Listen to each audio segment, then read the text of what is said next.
c'est chaud aujourd'hui. Hein. Franchement, faites du bruit encore pour vous.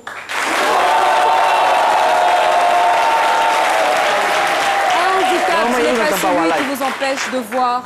Un handicap, ce n'est pas celui qui vous empêche de parler, de marcher. Mais un handicap, c'est celui qui vous empêche de vous aimer vous-même et d'aimer les autres. Et nous, dans cette émission, chaque jour, on essaie de vous distiller de l'amour autant qu'on peut. On espère que cet amour arrive jusqu'à vos cœurs. Bonjour à tous et bienvenue dans... Bienvenue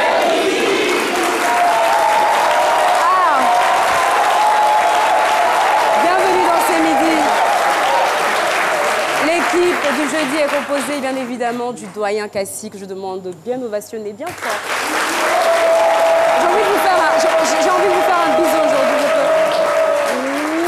Oh là là là là, c'est bonjour à Lucène Sidibé. Bonjour ma belle. Ouh là là, que les compliments déjà pour commencer, c'est bien. Oui, nous sommes à la veille de la journée de la célébration de la femme. Alors, j'aimerais te témoigner tout mon respect à toi et à toutes les femmes qui nous suivent ce midi pour leur dire d'être féminine, d'être élégante, d'être magnifique, d'être merveilleuse et surtout étincelante. Et surtout de continuer à se battre pour leurs droits parce que les femmes aussi en ont. Docteur Philo. Oui, et quand il dit femmes, il y a les femmes des femmes, aux femmes de continuer à être féminines. Non, il y a les femmes masculines féminines. Moi, c'est pas. Mais tu dis que la femme reste la femme. Hein. Nous, exactement. Bientôt, c'est la célébration de la femme. Et donc, en même temps, c'est. Des droits de la femme. Des droits de la femme. Des droits de la femme. Mais c'est le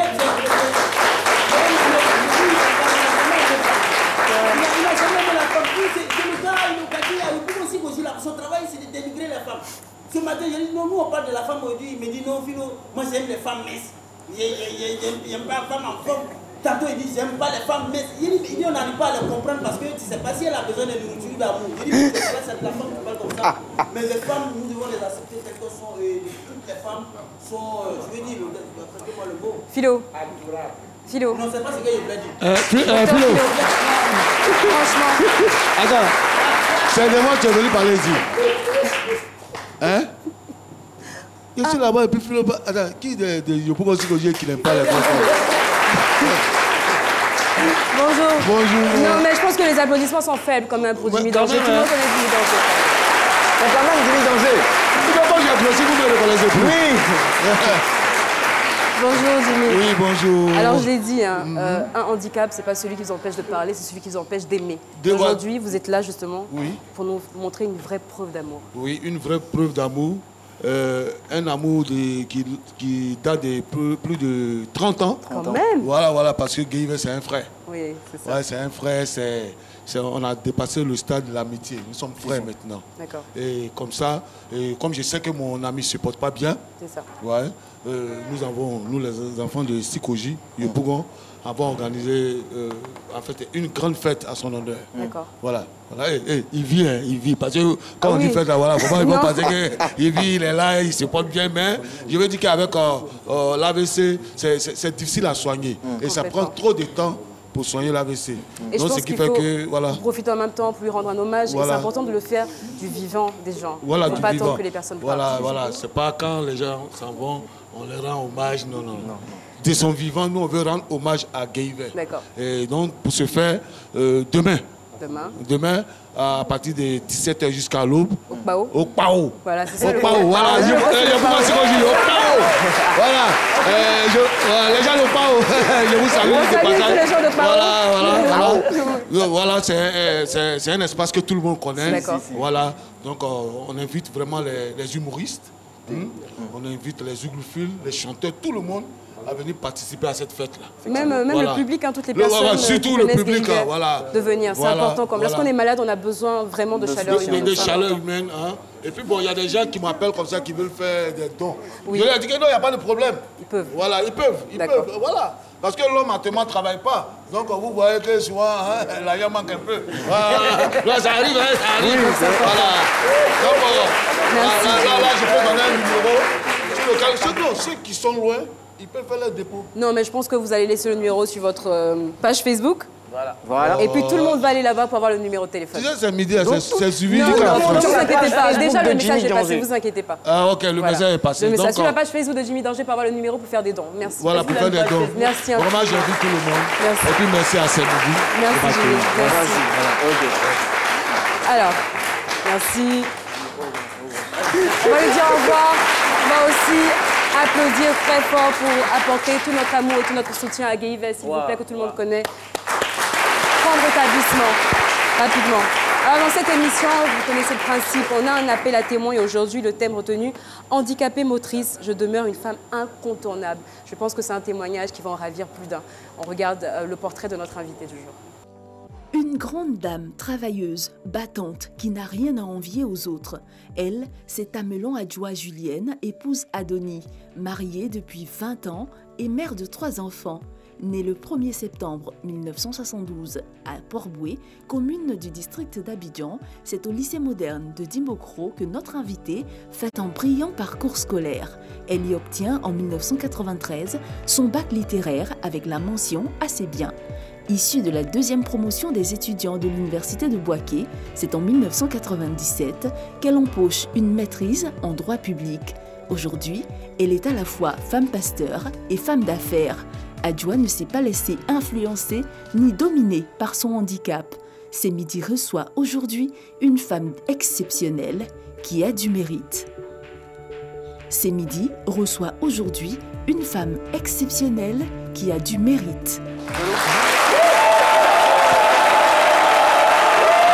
Madame Adonis Julienne, qui est déjà installée sur notre plateau. Bonjour Madame Adonis.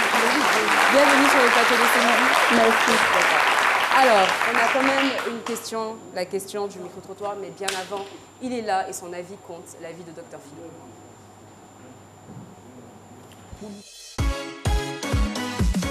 C'est mon avis, avec Dr Philo. Merci beaucoup. Ouais, ça fait plaisir, merci. Ouais, merci. Waouh, ça fait plaisir.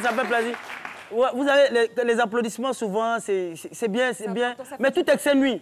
Tellement ils ont créé Philo, j'ai même oublié le thème, l'intitulé du thème. Alors, je prends ça. Handicapée motrice, je demeure une femme incontournable. Ouais, vous êtes une femme incontournable. Moi, je dis toujours que le handicap, on le dit tout le temps, hein, quand on reçoit un handicap, on dit le handicap, c'est pas... ça se passe dans la tête, au fait. Il n'a autre pas de la cabeza. Ça se passe dans la tête, c'est pas... C'est-à-dire, le handicap, il y a des philosophes même qui vont dire qu'un handicap n'est pas un handicap. Le handicap n'est pas une déficience de cœur ou de l'âme. Finalement, tout se passe dans la tête. Vous êtes incontournable, les gens ont besoin de... Et handicap, pour ceux qui ne savent pas, c'est même en anglais. Quand on dit hand, c'est la main. Hand and cap. Vous avez la main, vous donnez la main, vous atteignez le cap. C'est pas un truc comme ça. Voilà, hand and cap, voilà. Vous tenez la main, les gens ont besoin de vous. C'est ça. J'ai dit que c'est ça la plus grande richesse. Moi, j'ai dit, le plus handicapé sur cette terre-là, c'est quelqu'un qui s'arrête au bord de la route et qui arrête les véhicules de transport en commun. Toi, tu vas quand elle a passé, puis tu arrêtes. On dit, tu vois, tu dis non, je vais juste saluer les passagers. C'est toi qui es handicapé. C'est ça qu'on appelle un handicapé. Voilà. Parce que là, ça va pas. Et c'est pourquoi je voulais profiter pour faire un clin d'œil à toutes ces jeunes filles, ces Ivoiriennes qui étaient dans le studio. Elles étaient juste assises ici. Elles étaient là, les handicapés, moteurs, ces jeunes femmes qui doivent aller représenter la Côte d'Ivoire à travers les Jeux paralympiques. C'est ça. C'est paralympique ou paralympique? De toute façon, elles s'en vont courir, nager. Voilà. Et donc, moi, je voudrais... C'est des jeunes filles, elles sont là. Tu sais même pas qu'elles sont... Moi, j'étais surpris de voir qu'on dit qu'elles sont handicapées. Elles étaient là, avec leurs médailles. Il paraît qu'elles ont remporté à l'édition dernière, elles ont remporté 28 médailles. Mais c'est des braves femmes.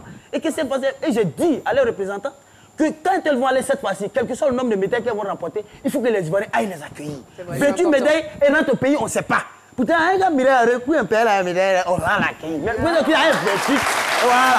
Et je veux dire que faut rester... Ouais, vous êtes des femmes, il faut rester toujours important. On a besoin... Moi, je ne parle pas de handicap. C'est dans la tête que ça se passe. Vous restez comme ça et soyez toujours incontournable. Parce que moi-même, Philo, j'ai toujours été incontournable. Parce que quand tu es contournable, les gens peuvent passer derrière toi ta clôture et continuer ta clôture. Allez chercher ta fille. Moi, tu vois, je monte toujours ma clôture et je reste incontournable. Et vous êtes incontournable. C'est la meilleure des choses, moi, je dis. Félicitations. Puis continuez de donner. Merci infiniment, Dr Philo. Comme d'habitude, toujours précis et surtout très concis. On va retrouver notre cher ami Pater Nassemian pour la question du micro-trottoir. Connaissez-vous des personnes handicapées mais incontournables dans leur métier? Le micro-trottoir avec Chris Pater Nassemian. Nous sommes à Trècheville, avenue 21, rue 16, et nous sommes également à la veille de la célébration du 8 mars, la Journée internationale de la femme. Je profite de l'occasion pour souhaiter une très bonne fête à toutes les femmes de la Côte d'Ivoire et du monde entier. La question de ce micro-trottoir est la suivante. Connaissez-vous des personnes handicapées mais incontournables dans leur métier? Élément de réponse. Oui, je connais des handicapés. D'autres sont dans les chaises roulantes, mais qui demandent de l'argent. L'handicap, là, ce n'est pas une fin en soi. Hein. Ce qui fait que tu peux être handicapé, tu peux travailler comme les autres. Bon, y en a plein qui travaillent. Ils ne prennent pas leur handicap là pour faire un alibi. Tous les handicapés que je connais mendient. Je connais un homme handicapé, il s'appelle M. Vanier.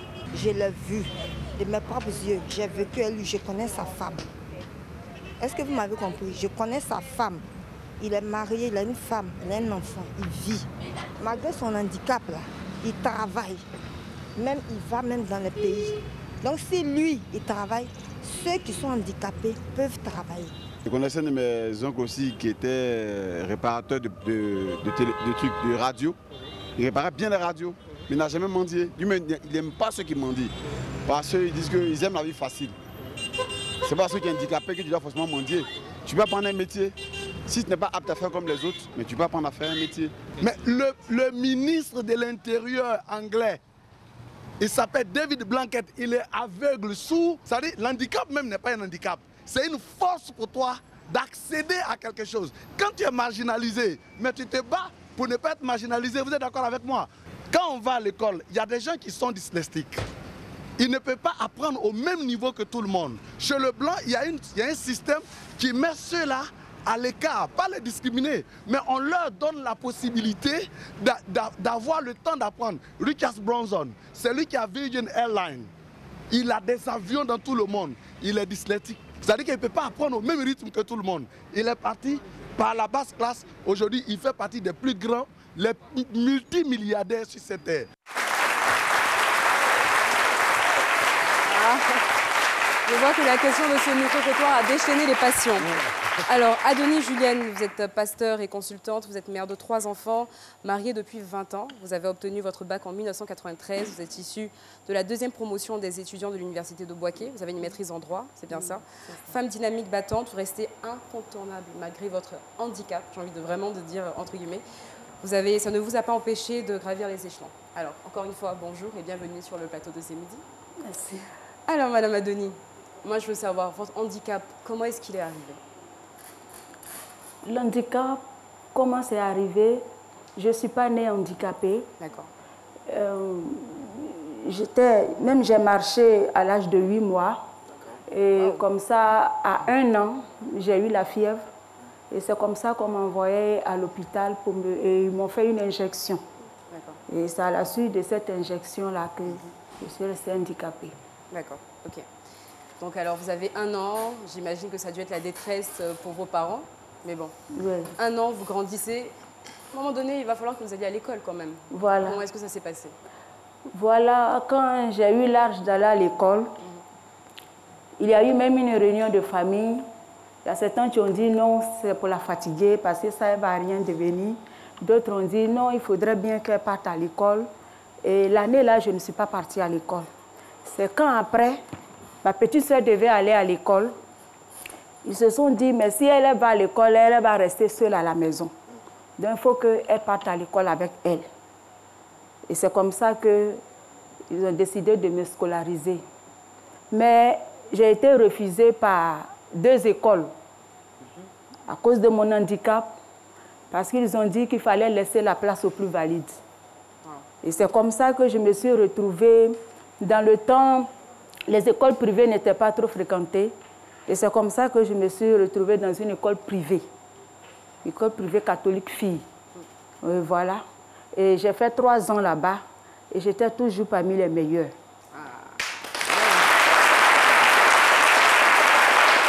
Comme quoi? Au CP1, j'étais toujours dans les 3 premiers, de même qu'au CP2. Au CE1, j'étais la première de la classe. Et c'est comme ça que, pour des raisons familiales, on devait déménager. Et on s'est retrouvés plus proche de la première école qui m'avait refusé. Et c'est comme ça que ma grand-mère s'est rendue dans cette école avec mes bulletins pour aller voir le directeur. Et quand elle est arrivée, elle a dit, mais madame, tu étais là l'année passée, c'est comment ta petite fille n'est pas partie à l'école. D'ici, elle est allée à l'école. Et c'est comme ça qu'elle lui a tendu mes bulletins. Quand il a regardé à fond tous mes bulletins, quand il a soulevé la tête, il a demandé où sont ces dossiers.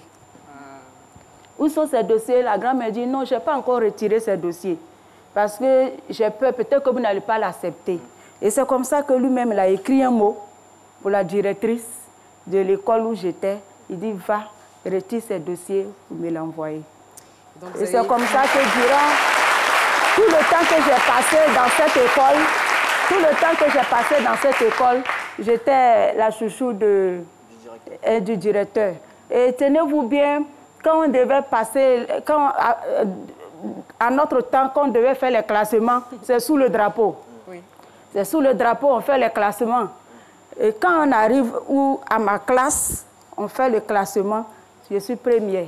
Et quand je suis première, on arrête le classement parce que ma grand-mère doit danser. Ah. Et tout le monde. Voilà. C'est une vraie fête à chaque fois. Tout le monde, c'est la fête avec les instituteurs, avec le directeur. Tout le monde s'amuse pendant au moins 30 minutes à 45 minutes. Et c'est maintenant, après qu'on continue. Après ça, tout le monde s'en va à la maison. Je pense que tout le monde devait prier pour que vous soyez tout le temps premier pour puisse avoir ce beau spectacle. Voilà. Comme quoi, je pense que c'est la meilleure des revanches. Donc là, vous allez arriver en classe de 6e. Voilà. Et là, il va falloir que vous fassiez quand je devais... le directeur a dit à ma grand-mère d'aller chercher les dossiers. En allant, elle m'a dit une phrase. Elle m'a dit, tu as vu, malgré ton handicap, si tu travailles, tu bosses bien à l'école, partout où tu seras, tu vas t'imposer. Le directeur ne t'a pas accepté il y a 3 ans de cela. Mais parce que tu as travaillé, il est obligé de te prendre. Et là, c'est resté dans ma tête. Et c'est ce qui a guidé toute ma vie. Je me dis que c'est à moi-même de m'imposer aux autres. Et donc en 6e, quand je suis arrivée en 6e, en ce moment j'avais une canne en bois. Et c'est comme ça mon oncle a dit que voilà, tu dois utiliser maintenant un appareil orthopédique. Tu vas aller avec ma femme dans le magasin d'appareils orthopédiques. Et quand on partait dans le taxi, elle a dit, arrivé là-bas, on va choisir un fauteuil roulant. Je l'ai regardé, je n'ai rien dit. Mais je n'étais pas pour... Ça rentrait pas. Non. Comme on dit. Et quand on est arrivé, dès qu'on est arrivé, elle a choisi un fauteuil roulant. J'ai regardé, je vais partir avec fauteuil roulant à la maison. Non. J'ai dit, tante, je ne veux pas de fauteuil roulant. Pourquoi? Pourquoi tu ne veux pas de fauteuil roulant?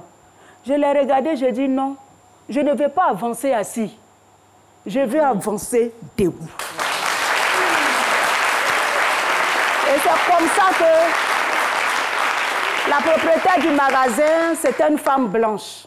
Dès que j'ai fini, elle a dit, waouh, mais toi, tu as une pensée forte. Et elle a dit à ma tante, tu vois celle-là, elle va réussir dans sa vie. Parce que son handicap, c'est seulement physique, ce n'est pas dans sa pensée. Et là, vous étiez seulement en classe de 6e. Et ça, j'étais en classe de 6e. Ça veut dire que déjà très tôt, vous aviez une forte personnalité, vous saviez exactement ce que vous vouliez. Voilà. D'ailleurs, j'ai envie de savoir comment est-ce que c'était à l'école. Est-ce que les enfants se moquaient de vous? Est-ce que vous aviez des amis? Comment est-ce que ça se passait? Bon, j'avais des amis. D'accord. Il peut arriver, des élèves peuvent se moquer de moi. Bon, les enfants, leur pied cassé, ça, tous les enfants, ils le disent. Même quand tu marches, oui, ils le disent. Mais à l'école, il faut dire que j'avais beaucoup d'amis. Parce que connaissant que j'étais la première de la classe, j'étais la brillante, donc tout le monde était... Voilà. Tout le monde était à mes côtés. Voilà, donc... Même s'ils m'insultent, arrivent en classe là, ils connaissent ma valeur. Donc il faut dire que j'avais beaucoup d'amis. Je n'ai pas été rejetée comme ça parce que ils connaissaient en fait tous ma valeur. D'accord. Voilà. Alors, après ça, vous allez obtenir votre bac, vous allez entrer en école de droit, vous allez ressortir avec votre diplôme. Voilà. J'ai envie de dire un parcours sans faute. Voilà, j'ai fait un parcours sans faute. Votre handicap n'a jamais été un problème. Non. Et aujourd'hui, votre thème dit « Je suis incontournable ». Voilà. Comment est-ce que vous avez fait pour être incontournable? Il faut dire que même quand j'étais à l'université, j'ai été 2 ans vice-présidente et 2 ans présidente des étudiants handicapés physiques Centre-Nord. C'est-à-dire de tous les étudiants de Boaké et de Korogo, parce qu'en ce moment, l'université de Korogo était rattachée à l'université de Boaké. Donc, j'étais présidente des étudiants handicapés Centre-Nord. Donc, j'ai géré tous les handicapés et j'ai réussi à m'intégrer dans le comité qui décide du logement des étudiants handicapés. Bon, du logement des handicapés. De tous les étudiants. Et donc, c'est moi, je donnais la liste des étudiants handicapés qui devraient être logés à cause de leur handicap moteur. Voilà. Vous étiez toujours... Et même déjà étant étudiante, il y a des parents d'handicapés qui venaient me rencontrer. Tu as vu, mon enfant, il ne peut pas faire ceci. Tu as vu, mon enfant. Je dis, ah, je suis déjà... On vient, quand je quitte au cours, je viens au campus, dans ma chambre, c'est rempli de parents, d'étudiants qui viennent me voir pour que je puisse mettre le nom de leurs enfants sur la liste de ceux qu'on devait loger. Là, j'ai déjà été incontournable déjà quand j'étais à l'université. Voilà. Et ça a continué, parce qu'après, vous avez ça a continué, et comme ça, dans la vie courante. Quand j'ai fini l'université, j'ai commencé à me mettre dans la vie active. J'ai obtenu d'abord un magasin d'articles divers. Je faisais mes affaires. Et c'est comme ça, un jour, j'ai réfléchi, j'ai dit, bon, voilà. Et donc, j'ai commencé aussi à donner des cours de droit dans des grandes écoles. J'ai commencé à donner des cours de droit dans des grandes écoles. Et c'est comme ça, un jour, j'ai réfléchi. J'ai dit, mais à Yopougon, ici, là, il y a beaucoup d'écoles de couture et beaucoup d'écoles de coiffure. Mais on n'enseigne pas le droit dans ces écoles de couture. Alors même que c'est des filles, elles vont s'installer, elles doivent connaître le droit commercial, elles sont appelées à se marier, elles doivent connaître le droit civil concernant le mariage. Donc c'est comme ça que j'ai monté un dossier et j'ai fait le tour de toutes les écoles de couture. Et c'est comme ça que j'ai débattu le dossier. Quand j'arrive devant un directeur, en tout cas j'expose tout le problème, il ne peut pas dire non. Et voilà. Vous avez des arguments, vous avez de bons arguments. Alors j'écoute votre parcours, c'est très intéressant parce que vous avez une forte personnalité et que vous ne vous laissez pas abattre du tout. Mais j'imagine que par moments, il doit y avoir des frustrations. Est-ce que vous vous souvenez d'une frustration qui vous a vraiment marqué? Oui, plusieurs fois. Plusieurs fois. La plus blessante? La plus blessante, par exemple, quand je devais accoucher. Peut-être qu'on va parler de l'histoire de la remise de diplôme. Voilà, voilà. Une fois, bon, quand j'ai fait une école de formation, je devais recevoir mon diplôme. Et voilà, tous les étudiants étaient là. C'était près de plus de 150 étudiants, ivoiriens, nigériens, libériens et tout. Et ce jour-là, le parent, c'était Mel Théodore. Les élèves étaient appelés à défiler et à se présenter. Et c'est comme ça que celui qui menait le défilé, quand il m'a regardé, il dit, mais toi, tu fais partie des élèves. Va t'asseoir là-bas. Toi, tu ne peux pas défiler, tu es arrêté là. Bon, va t'asseoir quelque part là-bas. Quand on va finir de défiler, après, tu vas venir. Et c'est comme ça que je suis partie m'asseoir là-bas. Et c'est pourquoi la photo qui est là maintenant, c'est cette photo-là. Quand je suis partie m'asseoir, j'étais assise et puis j'ai commencé à penser. Les autres sont en train de défiler et moi, je suis assise. Ce jour-là, c'était l'une des rares fois où je disais que pourquoi je suis handicapée. Sinon, habituellement, ça n'a jamais causé de problème pour moi. Et donc, c'est comme ça qu'après, tous sont venus s'asseoir. Personne ne connaissait son résultat. Et c'est comme ça, on avait besoin de 3 étudiants. On avait besoin des 3 premiers étudiants pour leur donner des bourses d'études. Et c'est comme ça qu'on fait appel au 3e. C'était une dame, elle est nigérienne. Elle est nigériane. Voilà. Le 2e, c'est un Libérien. Le 3e, c'est moi qu'on appelle. Vous qui deviez aller vous asseoir. Moi, on m'a dit, va t'asseoir, tu ne peux pas défiler, tu ne peux pas te présenter devant les gens. Et voilà que je suis la première de cette promotion. Et quelle était votre réaction quand on vous a appelé? Je ne sais pas, mais j'ai regardé, je ne sais pas s'il fallait rester assise. Non, si vous avez dit d'aller vous asseoir, vous êtes dit, allez s'asseoir à votre place, mais là, pour vous lever, vous partez maintenant. C'est comme ça que je me suis levée.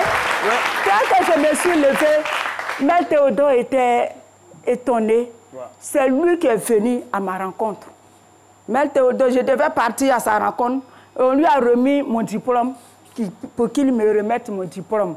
C'est lui qui est venu à ma rencontre. Et comme ça, toutes les autorités se sont levées pour moi. Et eux tous sont venus à ma rencontre. Je sais que vous avez encore des choses très intéressantes à nous apprendre sur ce plateau. On marque une courte pause ou page, ça dépend depuis, on revient juste après. C'est midi, c'est ça.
Qui a eu un handicap à 1 an suite à une injection, mais qui a une vie assez, j'ai envie de dire, impressionnante parce que votre parcours est inspirant, exactement. Alors, on parlait de votre parcours professionnel, scolaire et professionnel. Dans la vie d'une femme, il n'y a pas que ça. Alors, avec votre handicap, comment est-ce que ça se passe dans les relations hommes-femmes? Comment est-ce que ça se passe? Dans les relations hommes-femmes, il faut dire que ça, c'est quand même assez délicat parce que quand tu es handicapé, il y a des hommes qui viennent vers toi par curiosité. D'accord. Il y a certains aussi qui viennent vers toi par pitié. D'accord. D'autres quand même viennent vers toi par amour. Donc, c'est souvent difficile de discerner. Oui. Mais bon. Mais on va dire que vous avez quand même réussi à discerner parce que ça fait 20 ans que vous êtes mariée à M. Adoni. Voilà, ça fait 20 ans que je suis mariée. M. Adoni qui est là. On va lui demander de venir quand même. Il va nous dire un petit mot, M. Adoni.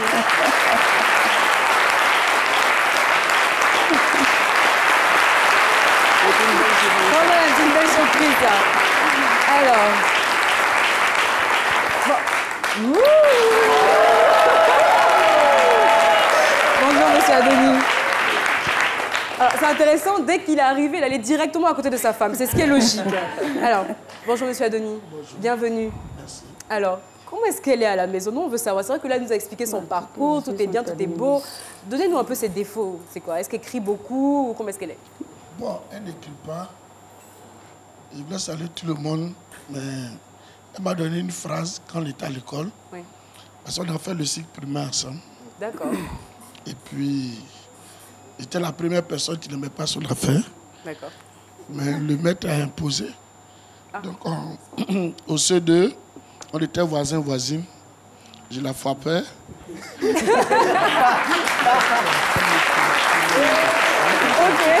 d'accord. Et sa grand-mère aussi venait prendre sa cale pour me frapper. Et comme ça, le maître nous a mis, c'était au CM2 qu'on s'est séparés. Et puis après quoi, j'ai senti qu'il y avait un vide. Elle aussi, elle a senti qu'il y avait un vide. Et par la grâce de Dieu, on s'est retrouvés à la Supporès. Et vous avez comblé les vides. Merci. En fait, elle a un esprit de fer. Et le jour qu'on s'est croisés à la Supporès, elle a dit, moi, je ne serai pas ton arrêt, mais je serai ton terminus. Et c'est la phrase que j'ai retenue. Elle a dit, elle fait tout pour être incontournable. Et elle a été dans votre vie, visiblement, même si les débuts ont été un peu difficiles, n'est-ce pas? Oui, il faut dire qu'elle a certains secrets qu'elle-même fait sortir d'elle-même pour pouvoir vraiment s'imposer partout où elle passe.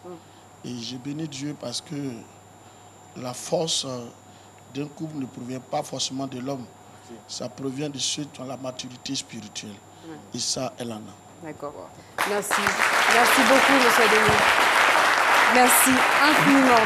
Alors, Madame Adonis, Julienne, je dirais que ça fait du bien d'avoir son mari à côté, un petit passage éclair. C'est ça. Donc, en parlant de votre vie, vous avez eu aussi la difficulté au niveau de la maternité la première fois. Ce n'était pas vraiment une difficulté.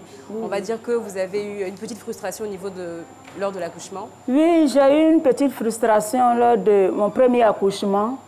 Quand j'étais partie à l'hôpital pour accoucher, dès que la sage-femme m'a vue, elle a crié. Quoi? Une handicapée? Non, non, non, non, non, non, non. Elles ont toujours problème. Ils vont me créer problème aujourd'hui. Ambulancier, il faut l'envoyer au CHU. Je dis non, mais je viens à peine d'arriver. Je dis non, non, non, il faut l'envoyer au CHU. Je dis non, je ne vais pas au CHU. Maman, je ne vais pas au CHU. Je peux arriver, je peux y arriver. Je vais accoucher. Et c'est comme ça. Et vous avez accouché? Et j'ai accouché, je suis partie dans un autre hôpital. J'ai accouché sans problème, sans déchirure, sans avoir basse. La preuve, ça s'est tellement bien passé que vous avez eu 2 autres enfants. Aujourd'hui, vous en avez 3. Oui, oui. Ah oui, super. Les sages-femmes là, vraiment... Oui, allez-y. Allez-y.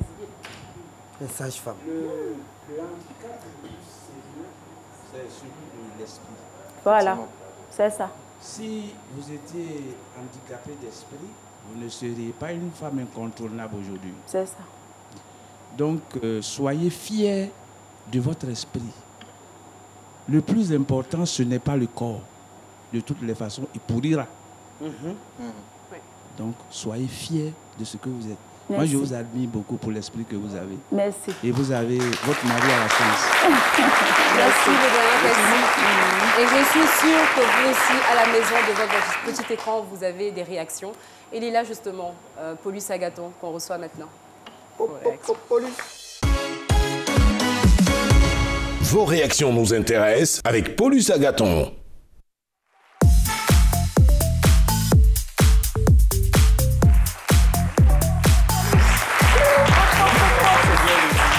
Bonjour Paulus. Bonjour Jessica, bonjour à toutes, bonjour à tous. Il faut dire que l'ensemble des messages sur notre page Facebook invite les femmes, sinon les personnes en situation de handicap, à prendre exemple sur notre invité. J'ai par exemple le message de Cissé Modeste qui dit « Être handicapé en général ne devrait pas être un synonyme de découragement, ni de paresse, ni de mendicité. » Et d'ailleurs, on a l'invité, un vrai artiste DJ Bouddha Premier, qui est en plus de son handicap, un vrai danseur. Et c'est pour dire que tout le monde peut réussir en plus de son handicap. On a ensuite Herman Diezon Caénon qui dit « Peu importe notre physique ou peu importe notre personne, on a tous une place dans la société. Tant qu'un handicapé peut réussir à faire de son handicap un atout de réussite, il ne sera jamais la risée des uns et des autres. Beaucoup de courage à vous et de la persévérance. » Voilà. Jessica, avant de vous quitter, j'aimerais dire merci à toutes ces 63 300 personnes qui, depuis le début de la semaine, ont liké, commenté et partagé nos publications. Moi, j'aime les lire et donc je leur donne toujours rendez-vous sur la page Facebook C'est Midi et le compte Twitter C'est Midi. À lundi. Parce que vos réactions nous intéressent. Merci, Paulus Agathon. Merci infiniment. Madame Adonis, on est quasiment à la fin de notre échange. Déjà, encore une fois, merci d'être passée. Mais je pense que vous avez un message quand même pour ces personnes qui ont un handicap, mais qui restent les bras croisés, qui mendient. Voilà, qu'est-ce que vous voulez leur dire? Le message essentiel que j'ai à dire à tous ces handicapés, il peut arriver qu'on peut te minimiser, il peut arriver qu'on peut te rejeter. Mais j'ai l'habitude de dire, si les gens veulent te tuer, toi, ne t'enterre pas. Parce que, quel que soit ce que tu es, quel que soit ton handicap, il y a en toi un potentiel. Il y a en toi une valeur. Que si toi, tu ne fais pas sortir ce potentiel, personne d'autre ne viendra faire sortir cela pour toi.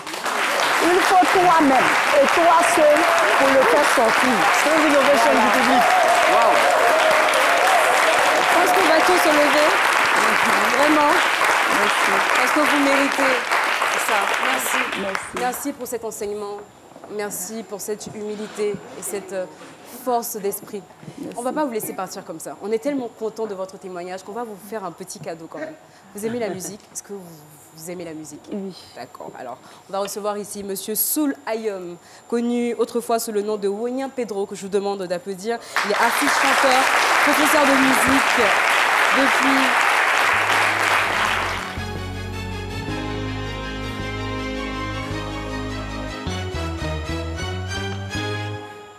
This is a man's world.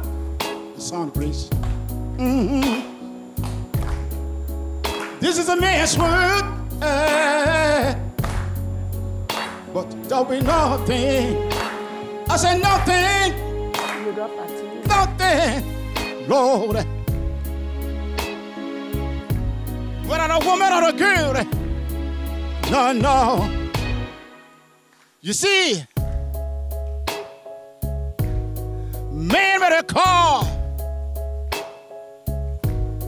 take us on the road. Man with a train, to carry to heaven, Lord. Man with an electric light, takes us from the talk. Man better put for the water like I know I better. Oh yeah. This is the man's word. Oh, there'll be nothing. Lord, Lord. What my Bible said right here. You know, after many sort of thing, everything came, Lord.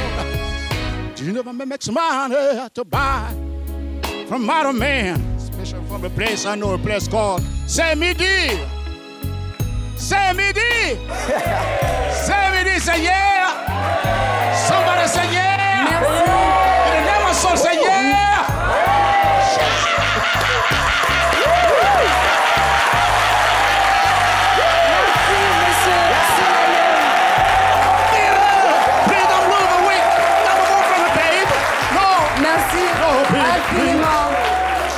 Monsieur Soul Ayom, connu sous le nom de Wonyan Pedro. Vous venez, s'il vous plaît. Venez. Bravo.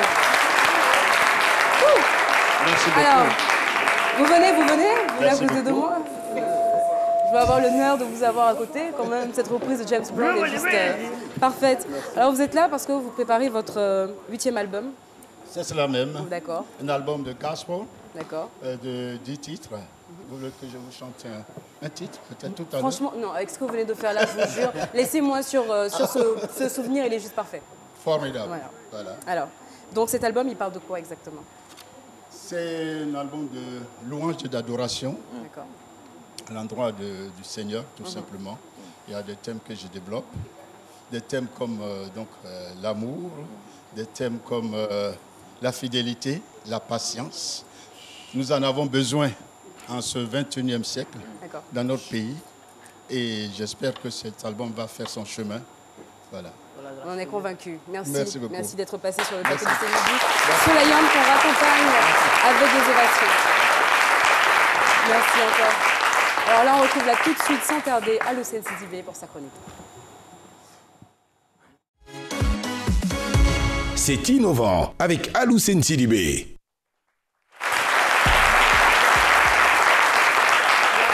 Aujourd'hui, je vais vous présenter Amani Corinelli, docteur en pharmacie à l'université de Bamako, sinon à l'université de Bamako, comme je le disais. Elle a une invention à proposer à toutes ces femmes qui nous suivent en ce moment. Et à vous, mes mamans, c'est un four. C'est une pure merveille. Car ce four vous permettra, très chères dames, de cuisiner des barbecues vraiment délicieux, croustillants, de la friture et aussi des desserts succulents. Vraiment, je vous l'ai dit, succulents. Allons-y. L'idée avec son four, la merveille avec son four, c'est que le four, le corps est constitué d'émail pour laisser passer le vent et aussi il n'utilise pas beaucoup de charbon. C'est une idée innovante, les images vont venir, vous allez voir. Quand je me dis que c'est une étudiante en pharmacie qui a le temps d'entreprendre, qui a le temps de réfléchir, de penser à ce genre de merveille-là, je me dis que c'est vraiment génial. Se dire qu'en fait, on peut entreprendre à tout moment. Il faut juste se donner le temps, il faut juste se donner les moyens de le faire. Pendant qu'elle suivait ses cours de pharmacie, pendant qu'elle était à l'université de Bamako... Elle aurait dû peut-être fabriquer des médicaments, penser à... Oui, directement. Pour dire qu'on peut entreprendre dans tous les domaines, quelle que soit sa formation personnelle, en fait. Voilà, quelle que soit sa formation personnelle. Et alors, je voulais lui tirer un chapeau, c'est un coup de cœur, c'est vraiment génial. Un four qui permet, au moment de cuisiner toutes sortes de mets, des barbecues, de la friture, des desserts, qui n'utilisent pas vraiment de charbon, parce qu'il faut dire qu'avec toute cette histoire de déforestation, quand on n'utilise pas de charbon, donc on protège la nature, on protège les arbres et tout ce que vous savez, donc changement de comportement éco-responsable, génial, tout en est, on va dire. Donc un four à soutenir, une idée, une initiative à soutenir véritablement. Elle s'appelle Corina Amani, elle est à Bamako, elle est ivoirienne d'origine, j'aimerais qu'on l'ovationne, qu'on la soutienne véritablement. Alors, le four merveille. On a les images et là je commence à avoir faim juste à regarder le poulet braisé. Vous allez manger après. Ça me donne faim. Merci infiniment et merci. Et bravo encore à tous ces jeunes qui entreprennent. Alors le public, nous avons aujourd'hui la Fédération des associations de femmes de département de Quibli. Elles sont là. La présidente est Madame Oulaye Véronique. Et vous êtes là parce qu'on préparait un dîner gala de bienfaisance le samedi 9 mars 2019 à Yopougon. Alors je reprends. Donc vous préparez un dîner gala de bienfaisance le samedi 9 mars 2019 à Yopougon. On n'oublie pas le fan club C'est Midi qui est toujours là. Le fan club C'est Midi.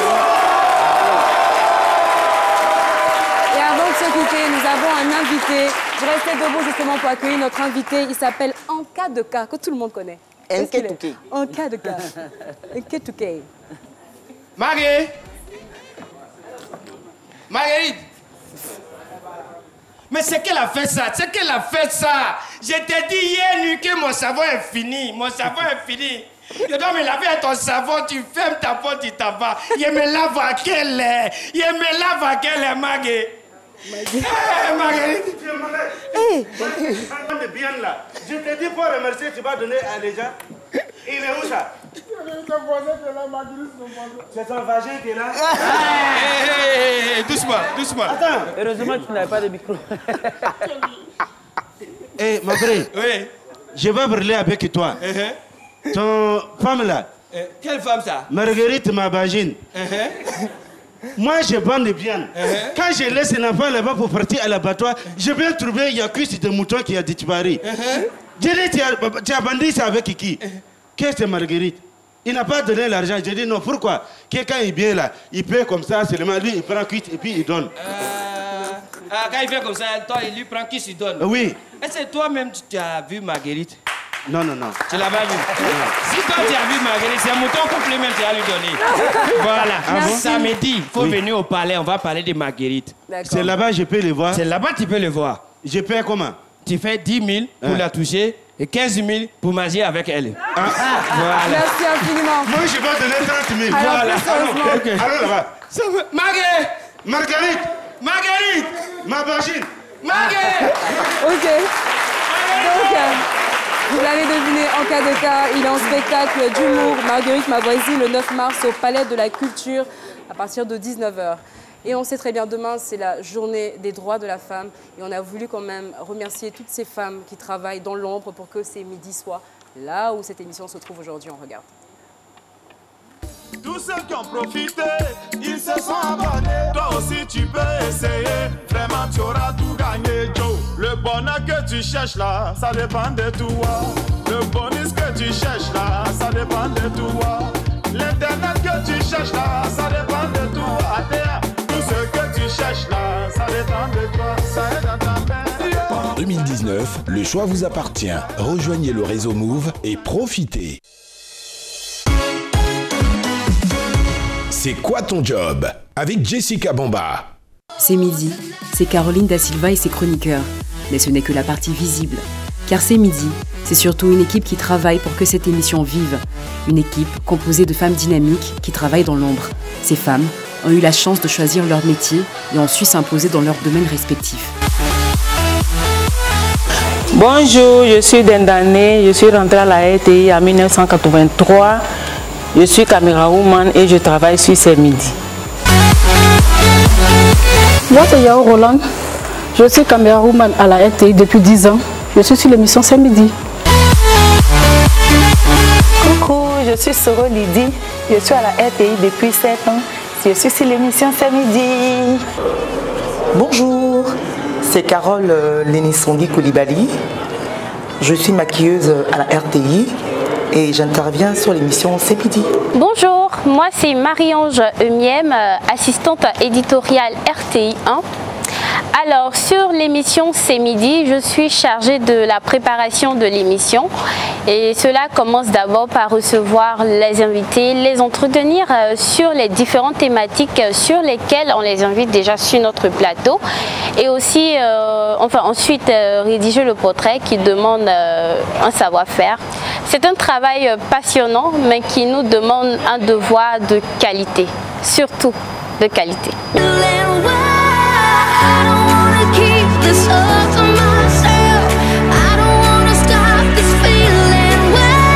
Bonjour, je suis Félicité Soro, réalisatrice et chef de service production, magazine et divertissement sur RTI 1. Sur l'émission C'est Midi, j'assure la gestion administrative pour le suivi de budget afin que l'émission se tienne dans les meilleurs délais.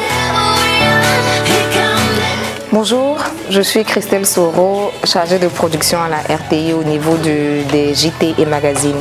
Et au niveau de C'est Midi, je suis script. Alors la script, c'est celle qui gère l'émission, on va dire, en termes de temps et en termes de contenu avec le responsable éditorial, c'est-à-dire le respect du conducteur dans le temps de l'émission. Et j'avoue que c'est un métier assez passionnant. Dekao Jeanne Failou, je suis à la RTI depuis plus de 30 ans et je réalise C'est Midi depuis la première saison 2014. Nafi Touré, la voix off du portrait de l'invité de C'est Midi, c'est moi. Indépendamment de cela, je suis chef du département des productions de flux et des événementiels. Donc naturellement, C'est Midi étant une production de flux, j'en assure la supervision des différents aspects de la production. En d'autres termes, j'assure la supervision de la gestion administrative, logistique et financière de C'est Midi. Merci et bravo mesdames. Merci à toutes ces femmes qui travaillent et qui s'imposent dans leur milieu de plus en plus. Bravo encore. C'est Midi, c'est fini. Merci infiniment, Madame Adeline, d'être restée avec nous. Merci à Lucène Sidibé, Dr Philo, public de C'est Midi. Merci à vous. Infiniment. Demain, c'est vendredi, c'est la grande finale. Et surtout, demain, c'est la journée des droits de la femme, une émission 100% féminine. Allez, on se retrouve demain pour un autre numéro de C'est Midi. Au revoir.